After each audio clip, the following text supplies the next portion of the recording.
हमारे कर्म हमारे भाग्य की दिशा तय करते हैं। हमारे जीवन में हर छोटे बड़े फैसले का असर हमारी आने वाली जिंदगी पर पड़ता है। दोस्तों, आज की कहानी से हम जानेंगे कि कैसे हमारे कर्म हमारी जिंदगी की कहानी बदल सकते हैं और हमें अकल्पनीय चुनौतियों से बचा सकते हैं। तो चलिए कहानी शुरू करते हैं। यह कहानी एक बुद्धिमान गुरु और उनके युवा शिष्य की है।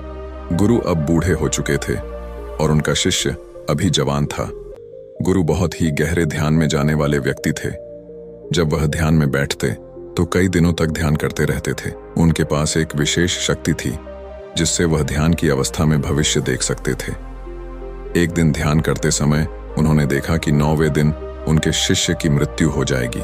इस दृश्य को देखकर वह बहुत दुखी हुए, परंतु उन्होंने अपने मन को शांत रखा।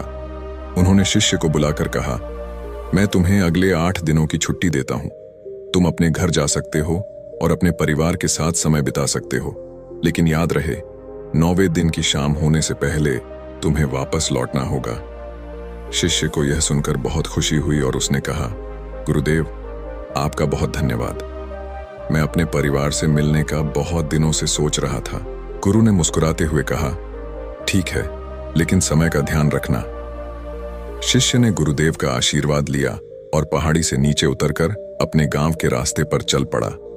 रास्ते में उसे एक नदी दिखाई दी, जिसके किनारे उसने देखा कि वहां बहुत सारी चींटियां अपने बिल के आसपास घूम रही थीं। कुछ चींटियां बिल के अंदर जा रही थीं और कुछ बाहर आ रही थीं। यह सब देखकर शिष्य को बहुत आनंद आया और वह कुछ देर वहीं खड़ा होकर उन्हें देखने लगा। अचानक उसकी नजर नदी के बढ़ते जल स्तर पर पड़ी। उसने देखा कि पानी धीरे धीरे बढ़ रहा है और जल्द ही चींटियों के बिल तक पहुंच जाएगा, जिससे लाखों चींटियां बेमौत मर जाएंगी। ये सोचकर उसने अपने कपड़े उतारे और मिट्टी भरकर चींटियों के बिल के चारों ओर एक सुरक्षा घेरा बना दिया।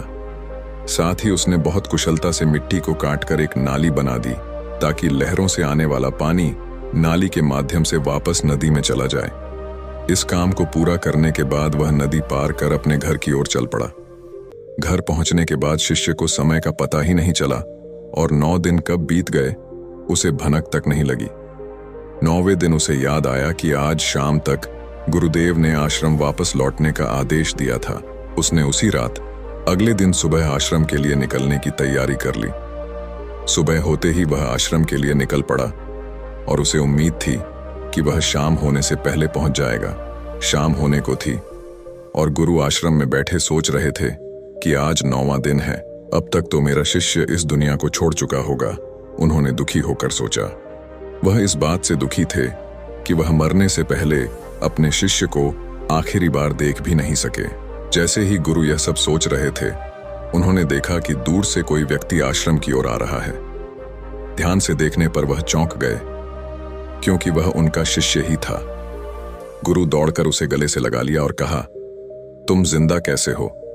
9 दिन बीत गए और मैंने तुम्हारी मृत्यु देखी थी। गुरु ने शिष्य से कहा, यहां से जाने के बाद तुमने जो भी किया वह मुझे बताओ। शिष्य ने अपने गुरु को अपनी यात्रा के दौरान हुए चींटियों के बचाव की कहानी सुनाई। कहानी सुनते ही गुरु को समझते देर नहीं लगी कि शिष्य ने अपने करुणा और दया के कारण लाखों चींटियों की जान बचाई थी और उसके इस महान कर्म ने ही उसकी मृत्यु को टाल दिया था। गुरु के मुंह से अनायास ही निकल गया, कर्म लौट कर जरूर आते हैं। यह कहानी हमें सिखाती है कि अच्छे कर्म करने से न केवल हमारी आत्मा को शांति मिलती है, बल्कि हमारे जीवन की समस्याएं और दुख भी कम हो जाते हैं।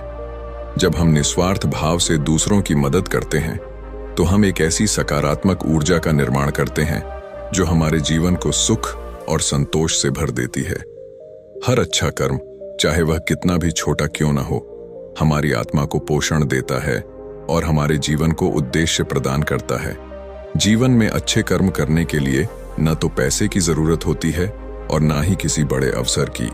कभी कभी किसी की छोटी सी मदद या किसी दुखी व्यक्ति के कंधे पर हाथ रखकर उसे दिलासा देना भी एक बड़ा और महान कर्म हो सकता है। असल में छोटे छोटे अच्छे काम मिलकर ही एक महान जीवन की नींव रखते हैं। अच्छे कर्मों का सिद्धांत सरल है, जो हम देते हैं वह कई गुना होकर हमारे पास लौटता है। यह कर्म का नियम है। जब हम अपनी ऊर्जा, समय और संसाधन दूसरों की भलाई में लगाते हैं, तो ब्रह्मांड उसी ऊर्जा को हमें और अधिक ताकत और आशीर्वाद के रूप में लौटाता है। कर्म का चक्र अटल है, जो हम बोते हैं वही काटते हैं। यदि हम अपने जीवन में सचमुच खुश रहना चाहते हैं तो हमें दूसरों के दुख को कम करने का प्रयास करना चाहिए।